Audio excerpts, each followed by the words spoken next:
Socialism and nationalism are traditionally viewed as opposites, but in reality, much of the difference comes from the way they try to divide society. Socialism divides society horizontally, by class and wealth.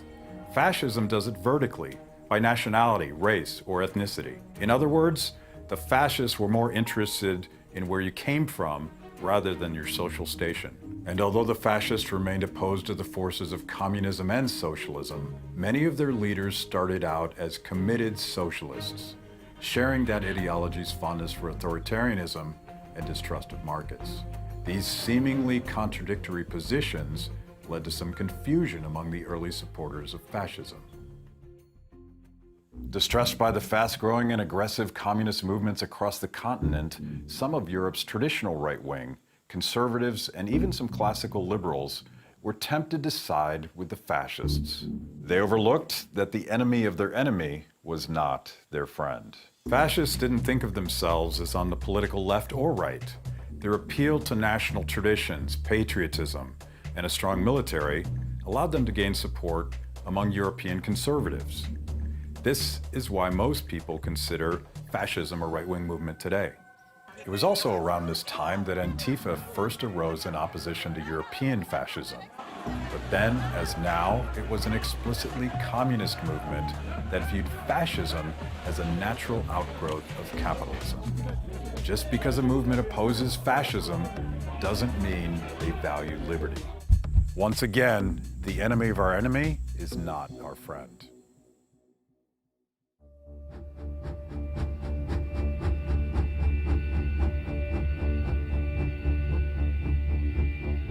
Fascism has never been a uniquely European phenomenon.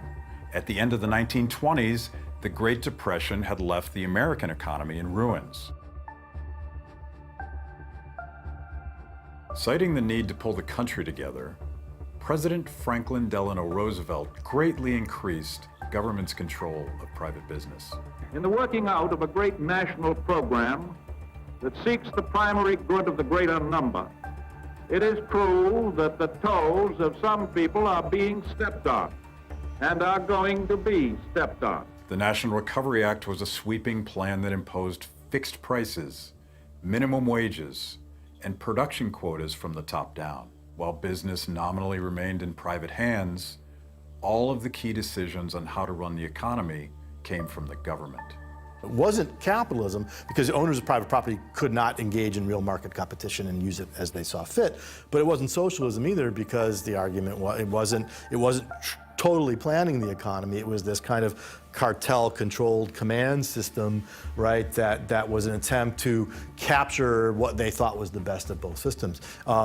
Not unlike, I mean, the lighter version of that is some things that we saw in the New Deal, certainly the first New Deal in the United States, which was in many ways sort of consciously seen as another third way between capitalism and socialism. Because the perception, of course, was capitalism had caused the Great Depression. Roosevelt led the charge to buy American, repeating the persuasive lie that foreign trade is bad for the economy.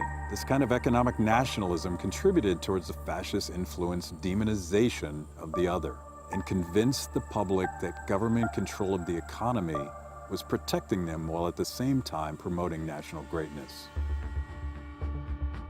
The newspaper of the Nazi Party was enthusiastic about Roosevelt's adoption of National Socialist strains of thought in his economic and social policies.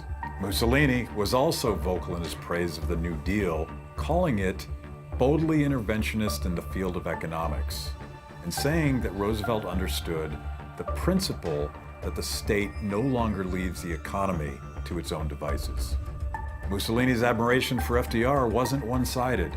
The president said that he was envious of the Italian government at the time, calling it the most efficiently operating piece of social machinery I've ever seen. In hindsight, the only thing efficient about fascism is the brutality with which it was implemented.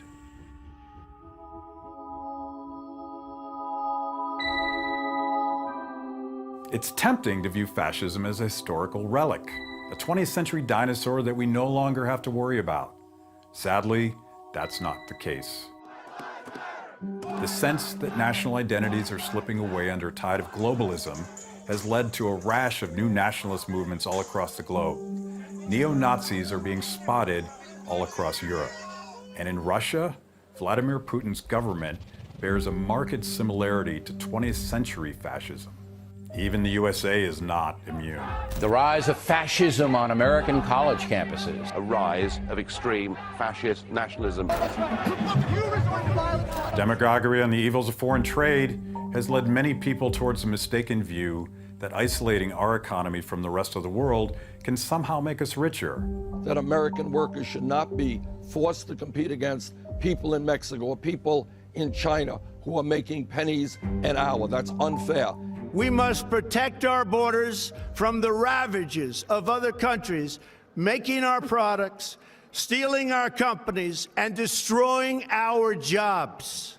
When in fact, protectionism only impoverishes American consumers while handing over more control of private business to the government. Meanwhile, endless foreign wars with no clear objective and no timeline for victory are reminiscent of fascism's need for a scapegoat to distract voters from problems at home, as well as to justify the creeping surrender of our civil liberties. Activist groups on both the left and the right are becoming increasingly intolerant of one another.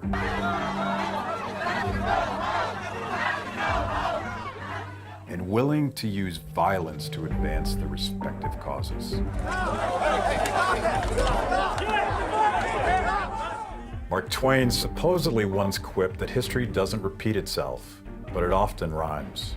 The echoes we are now seeing, both from the explicit fascism of neo-Nazi movements and the more subtle variety of economic nationalism that is gaining popularity, should be concerning to anyone familiar with the events of the last century.